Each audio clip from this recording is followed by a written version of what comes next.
Amigo de pecadores. Por David Wilkerson.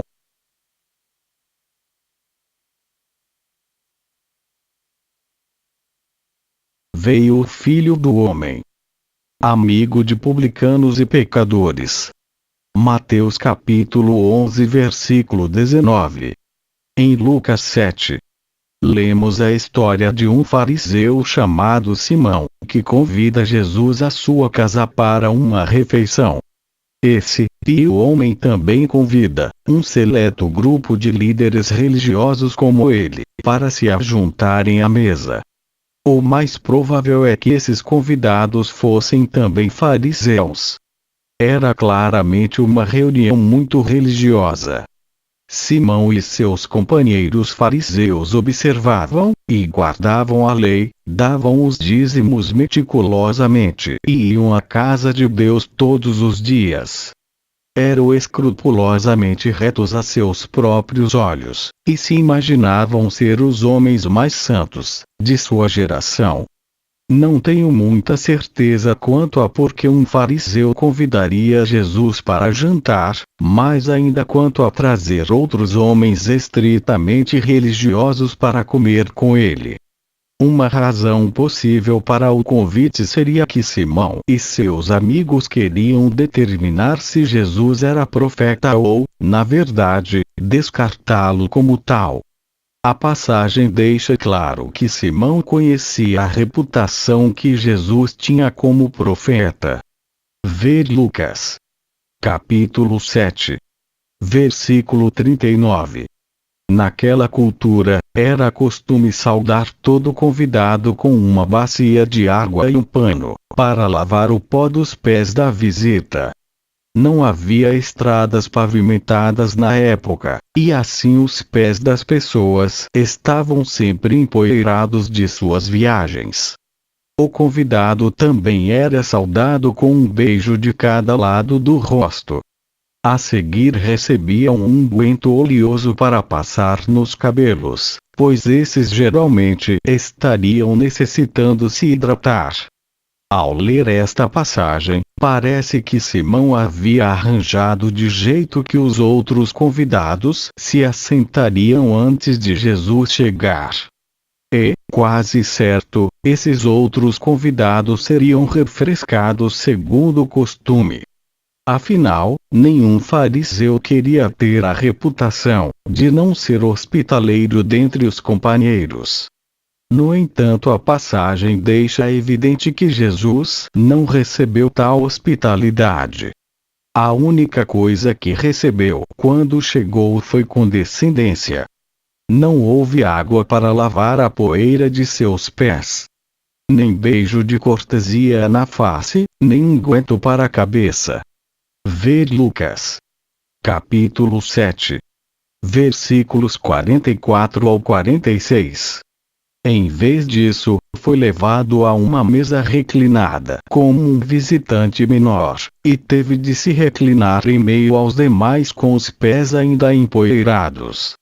As escrituras não dizem o que esse grupo discutia em torno da mesa da ceia, mas podemos assumir que tinha a ver com teologia.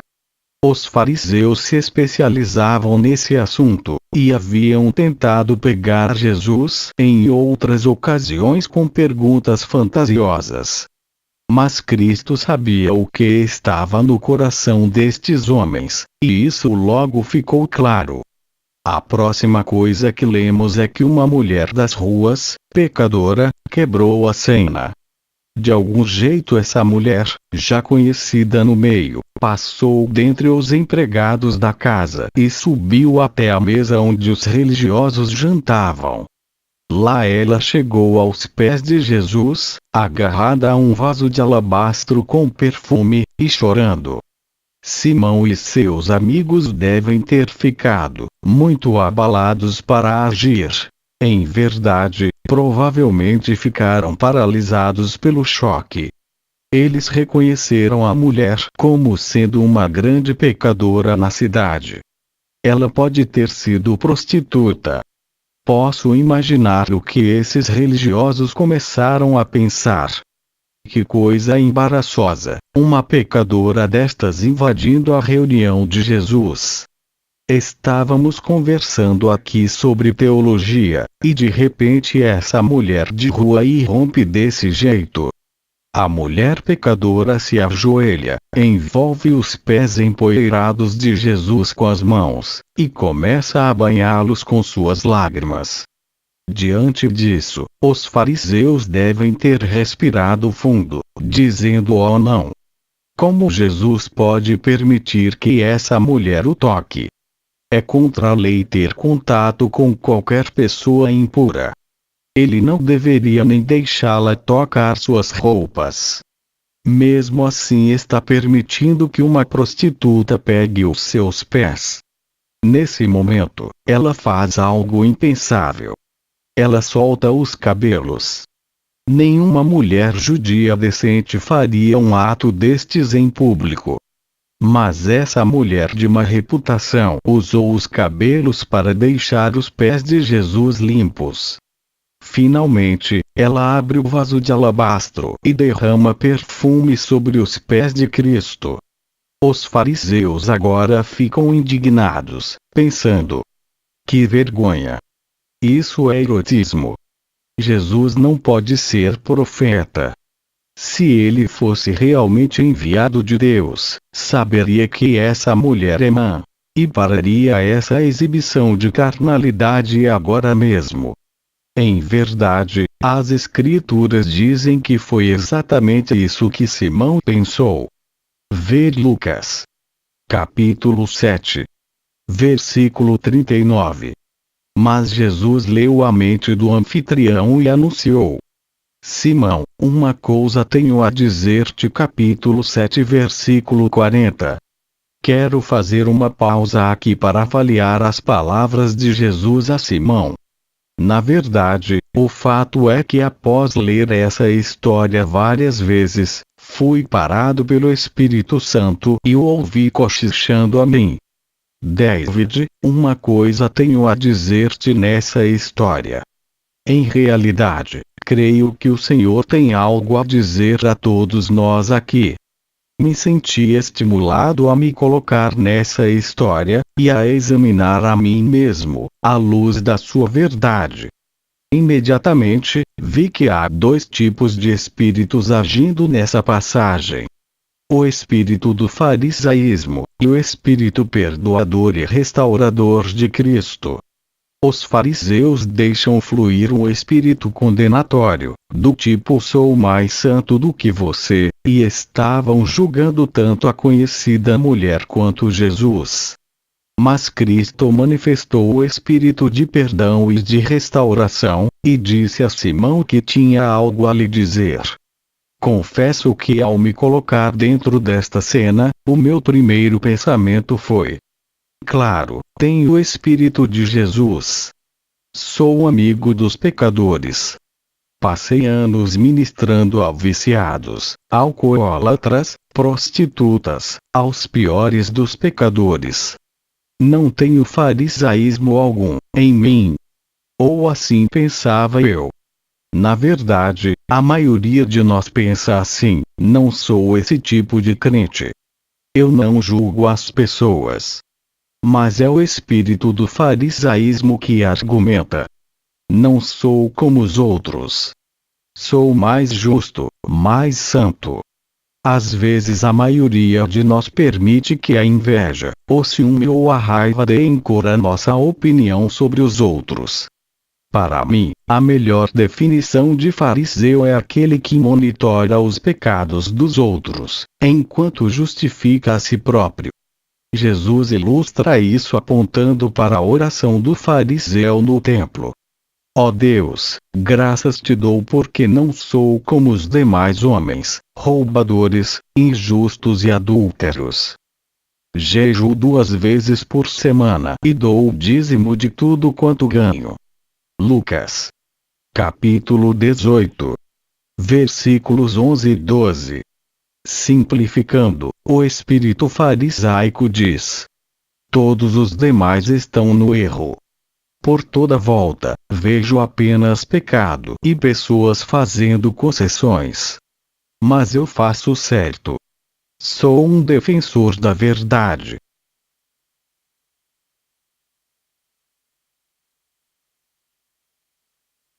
O que Jesus tinha a dizer para Simão?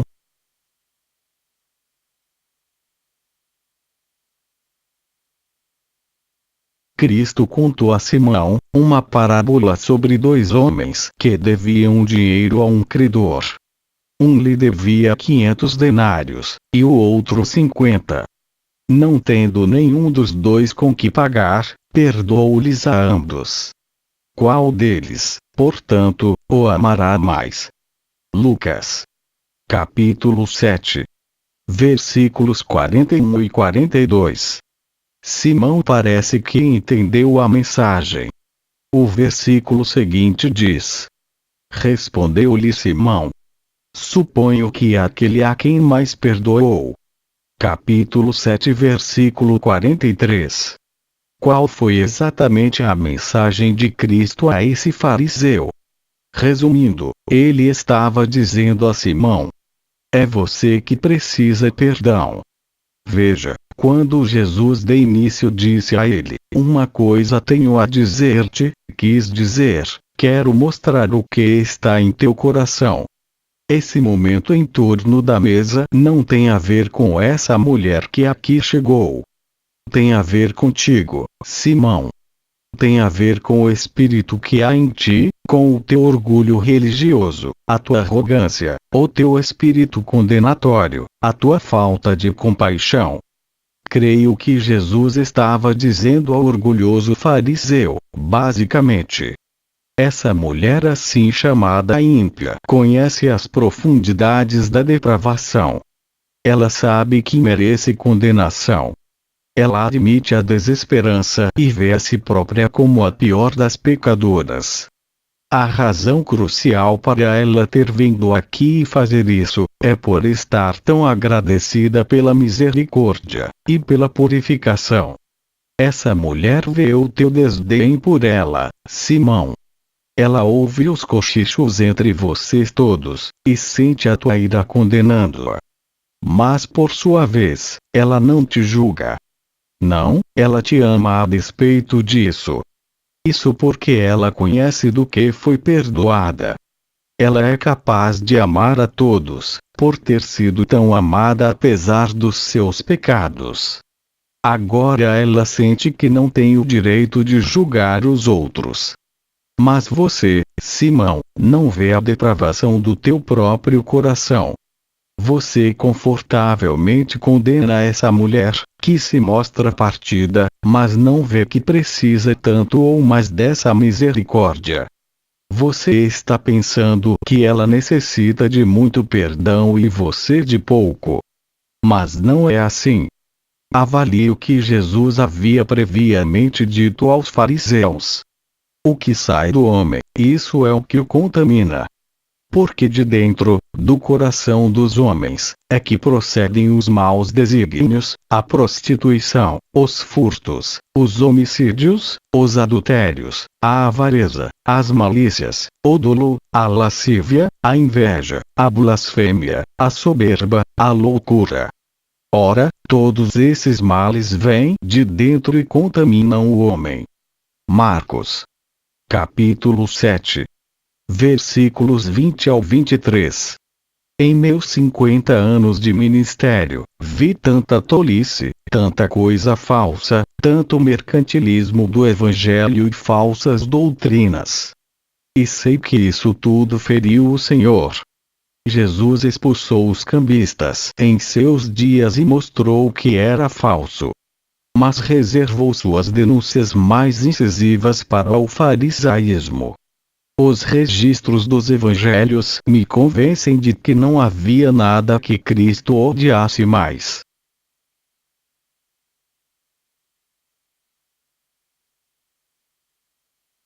A minha oração nas últimas semanas tem sido para que o Senhor mostre o farisaísmo em meu próprio coração.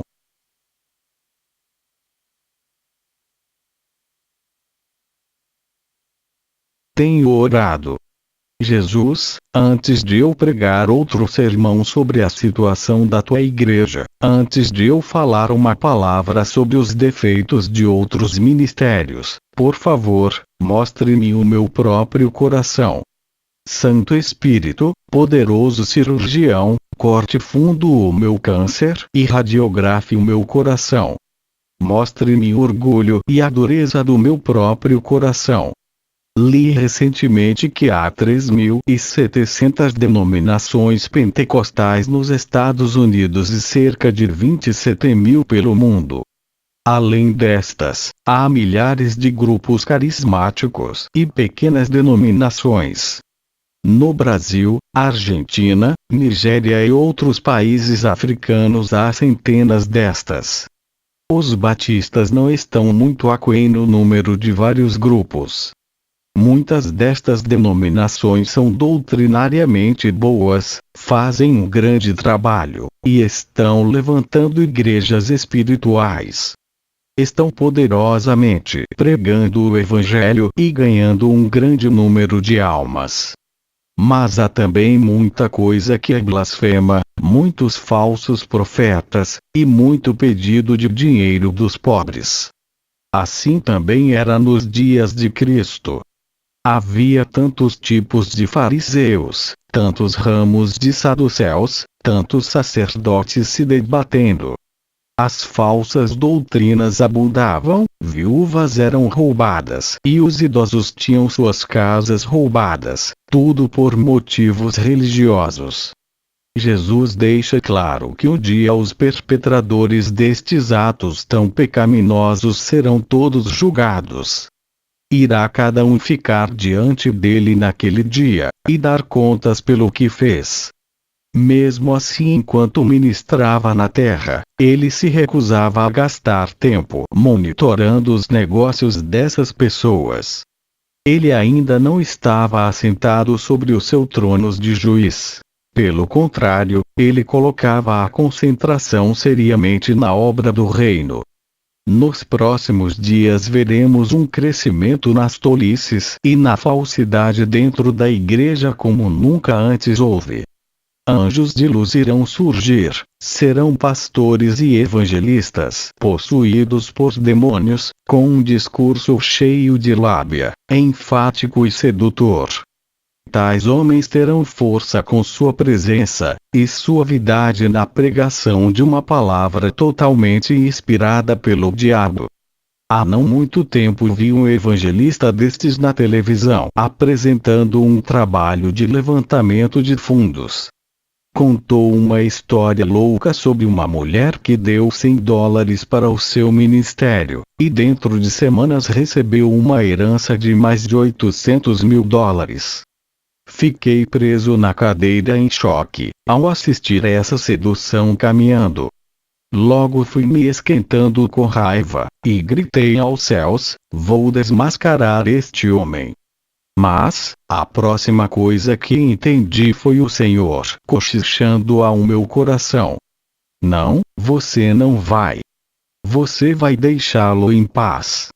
Um cego guia outro cego, e todos acabam caindo no barranco. Acredito, de verdade, que o meu desejo era defender o Evangelho, mas eu estava reagindo na carne. O fato é, Jesus já fez uma declaração sobre esse mesmíssimo assunto. Os discípulos vieram até ele um dia dizendo: Mestre, tu estás ofendendo os fariseus com teu ensino. Jesus lhes respondeu: deixai-os. São cegos, guias de cegos. Ora, se um cego guiar outro cego, cairão ambos no barranco. Mateus capítulo 15 versículo 14. Fui compelido a trazer muitas palavras fortes durante meus anos de ministério, palavras fortes contra o falso e as tolices. Eu não estou recuando diante do que disse, apesar de saber que algumas vezes me orientei mal em meu zelo. Mas as coisas vão ficar tão ruins, com tantas coisas ofendendo o Senhor, que poderíamos facilmente ficar o tempo todo tentando apagar estes incêndios. Cristo nos diz que não é nisso que temos de nos concentrar. Pelo contrário, ele nos dá uma palavra clara sobre qual deve ser o nosso propósito nestes últimos dias.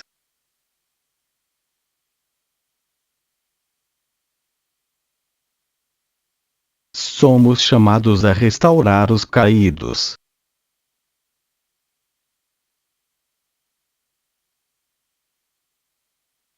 Preste atenção no outro espírito que estava manifesto na casa do fariseu Simão, aquela noite. O espírito de perdão e de restauração. As Escrituras nos dizem. E, voltando-se para a mulher. Lucas. Capítulo 7, versículo 44. Aqui eu vejo Jesus mostrando onde o nosso foco deve estar. Não na falsa religião, não nos falsos mestres, mas nos pecadores. Desviando o olhar de Simão e seus convidados, Jesus se volta para a mulher e diz: Por isso, te digo, perdoados lhe são os seus muitos pecados, porque ela muito amou. A tua fé te salvou. Vai-te em paz. Capítulo 7, versículos 47 e 50. Jesus estava revelando aqui porque ele veio para favorecer e restaurar os que caíram, os sem amigos, os derrubados pelo pecado. E está nos dizendo hoje: esse é o meu ministério. Igualmente, diz o apóstolo Paulo, é aí que devemos nos concentrar. Não devemos julgar os que caíram, mas buscar restaurá-los e remover deles as repreensões e censuras. O fato é que ele fez disso o teste da verdadeira espiritualidade. A prontidão para restaurar aquele que caiu. Se algum homem chegar a ser surpreendido em alguma ofensa, vós, que sois espirituais, encaminhai-o tal com espírito de mansidão, olhando por ti mesmo, para que não sejas também tentado. Gálatas. Capítulo 6. Versículo 1. Quando Paulo usa a frase olhando por ti mesmo, está pedindo aos Gálatas para recordarem-se da própria necessidade que tiveram de misericórdia no passado. Em outras palavras, o que Cristo perdoou em vós? Qual acusação em teu passado a misericórdia removeu? Deus cobriu esses pecados. Agora veja todos os atos e pensamentos maus em sua vida diária, e a sua própria necessidade da graça e do perdão contínuos de Cristo. O teólogo João Calvino diz, basicamente: o cristão que julga o pecado dos outros, sendo ele mesmo culpado, é como um criminoso condenado qual acende a cadeira do juiz para condenar um outro. Daí a advertência de Paulo. Olhando por ti mesmo, para que não sejas também tentado. Paulo então rapidamente acrescenta essa instrução sobre o caminhar com Cristo. Levais as cargas uns dos outros e, assim, cumprireis a lei de Cristo. Gálatas. Capítulo 6. Versículo 2. Qual é a lei de Cristo? É o amor. Novo mandamento vos dou: que vos ameis uns aos outros, assim como eu vos amei, que também vos ameis uns aos outros. João. Capítulo 13. Versículo 34. A verdade é que o pecado é a carga mais pesada do homem. Não podemos simplesmente fazer vistas grossas ou deixar passar o pecado nos outros. Mas há um modo de ajudar a sustentar os outros em suas cargas, e é a correção branda e amorosa. Devemos restaurar os irmãos arrependidos, com brandura e amor. Paulo escreve a Timóteo sobre como tratar com os que estão nos laços do diabo, tendo sido feitos cativos por ele, para cumprirem a sua vontade. 2 Timóteo. Capítulo 2. Versículo 26.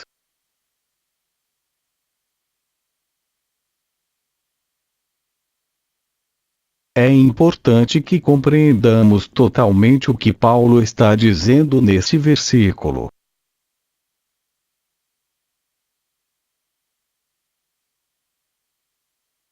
Quando lemos as instruções de Paulo, levai as cargas uns dos outros e, assim, cumprireis a lei de Cristo, temos de nos perguntar: eu quero realmente viver agradando ao Senhor, cumprindo sua palavra? As muitas, muitas maneiras pelas quais tenho tentado agradar a Deus. Tenho orado, ó Senhor, prostra-me diante de tua presença. Que eu chore quebrantado. Torna-me contrito, desnude o meu espírito, não deixe que mornidão alguma me infecte. Dê-me uma paixão maior pela tua palavra. Todas estas coisas são boas, são bíblicas, e fazendo-as nos sentimos bem, pois estamos fazendo coisas que agradam a Deus. Mas Paulo diz: eis aqui o que o Senhor mais quer de nós. Aqui está a sua palavra sobre como cumprir a lei de Cristo. Leve as cargas dos outros. Restaure os que caíram.